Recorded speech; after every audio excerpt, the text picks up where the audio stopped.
Whoever solves this equation. Professor Richard Hale's voice echoed across the lecture hall, playful yet arrogant. He grinned at the sea of students staring at the massive chalkboard filled with numbers and symbols. I'll marry you myself. The class erupted with laughter. Phones came out, recording. It was just another day of the professor's showmanship, his jokes, his brilliance, his ego. But outside the lecture hall door stood a man in a faded janitor's uniform, holding a mop and a quiet gaze that had seen too much life. His name was Elias Carter. As laughter filled the room, Elias's eyes fixed on the board. He didn't laugh. He didn't even blink. To him, that equation wasn't funny. It was beautiful. He whispered under his breath, almost like a prayer. X squared. -4. It's not about numbers. It's about balance. He wrote the formula in the air with his finger, slowly smiling, the kind of smile that comes when you already know the ending of a story everyone else just began, and that was the night when a joke became history. The night halls of Rutherford University were always silent after 10. But for Elias Carter, silence was company. He'd been the janitor there for nearly 15 years, invisible to most, yet present in every classroom, every shadow of brilliance that echoed through the walls. He moved slowly, mopping the floors of the same lecture rooms where geniuses once changed the world. His hands were rough, calloused, yet steady, the hands of a man who still carried discipline, focus, and a secret. Elias hadn't always been a janitor. Once he'd been a student here, a mathematics prodigy, the kind who could see patterns where others saw chaos. But a tragedy struck. His wife fell terminally ill, and when hospital bills mounted, Elias dropped out to work. Dreams vanished. Responsibility took over. Now, every night, he cleaned the remnants of other people's success stories. Still, he couldn't help glancing at the chalkboards. He'd read the equations, correct the mistakes quietly in his mind, and then wipe them away, as if erasing his own past. That same night, laughter echoed from the biggest classroom. Professor Richard Hale, young, proud, brilliant, and painfully arrogant, was performing again. He loved being adored. His students laughed at every quip, every boast. Mathematics, he said dramatically, isn't for dreamers. It's for thinkers. People like me. He pointed at the massive equation behind him, a complex theoretical puzzle that had baffled mathematicians for decades. Whoever solves this, he grinned, will not only prove their genius, but, he smirked, I'll marry them myself. The crowd roared with laughter. Phones recorded. Elias, standing in the doorway, just stared at the board, that swirling mess of logic and beauty. His eyes softened. His breathing slowed. He muttered quietly, that's not unsolvable. It's just misunderstood. And right there, between the laughter and arrogance, destiny drew its first line of chalk. The next morning, the university buzzed with laughter.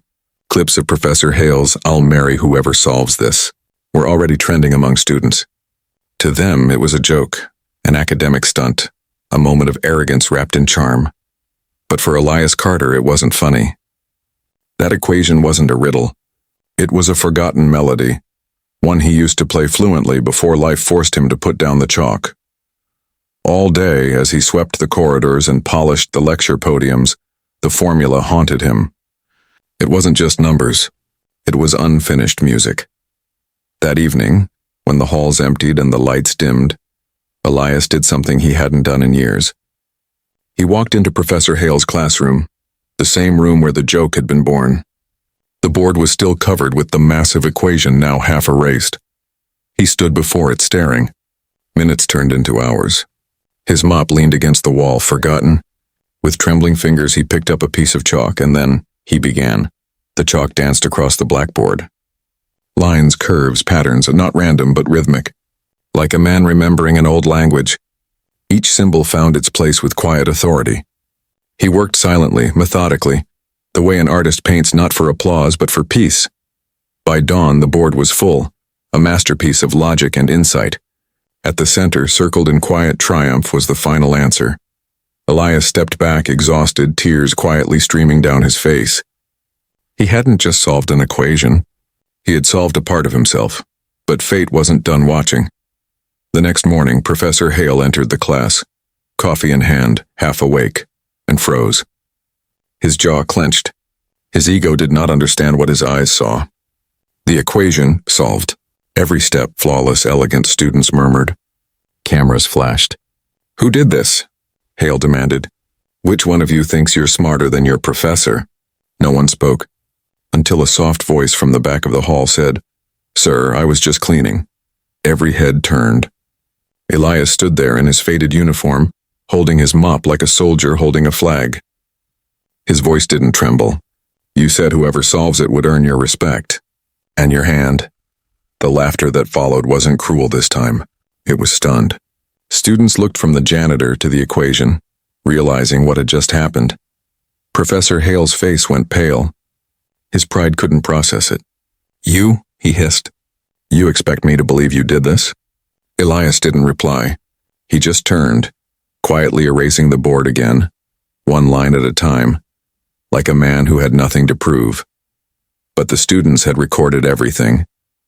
And by noon the video was everywhere. Janitor solves unsolvable equation overnight. Professor's joke backfires. Genius hidden in plain sight. The story spread faster than wildfire. Reporters arrived. The dean called an emergency meeting, and Professor Hale, the man who once joked about marrying brilliance, now found himself the punchline of his own arrogance. But for Elias, it wasn't about revenge. It was about being seen. For the first time in years, the world looked at him, not as a janitor, but as a mathematician. And yet, deep inside, he knew the real storm hadn't even started. Because recognition wasn't the end of the story. It was just the beginning. The auditorium was packed. Reporters lined the back wall, cameras flashing. Students whispered, professors stared, and somewhere in the middle sat Elias Carter. His old janitor's uniform still neatly pressed, not because he had to wear it, but because it reminded him who he was. At the front stood Professor Richard Hale, pale and stiff, forced by the dean to make a statement. On the projector, the solved equation glowed. Elias's masterpiece, flawless from start to end. This, the dean announced proudly, is the first verified solution to the century problem. And it came not from a lab, but from the quietest man among us. He turned to Elias. Mr. Carter, the university and the world owe you recognition. Applause thundered across the hall, but Elias didn't stand for the praise. He looked at the board instead, his voice calm, humble. I didn't solve it for fame, he said softly. I just couldn't stand to see truth laughed at. The crowd fell silent. Even Hale couldn't look him in the eye. His arrogance, his pride, shattered. And then a student stood up, nervously grinning. Sir, he said to the professor, you promised you'd marry whoever solved it. Laughter erupted, not mocking, but poetic. The entire hall turned toward Hale, who froze, his lips parting but no words coming out. Elias smiled faintly. Don't worry, Professor. I'm already married. To the truth. The laughter grew louder, claps, cheers, even tears. Cameras caught the moment. The humbled professor, the proud janitor, the crowd standing in respect. As the applause echoed, Elias slowly walked out of the hall.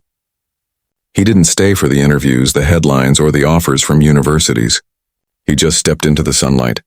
The same man, but freer. Outside, the same cleaning cart waited for him. He touched the handle, smiled and whispered, maybe tonight, I'll finally rest.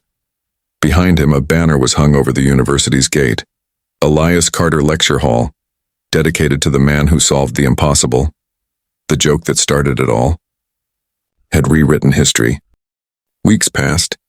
The story of Elias Carter, the janitor who solved the unsolvable, spread beyond the university.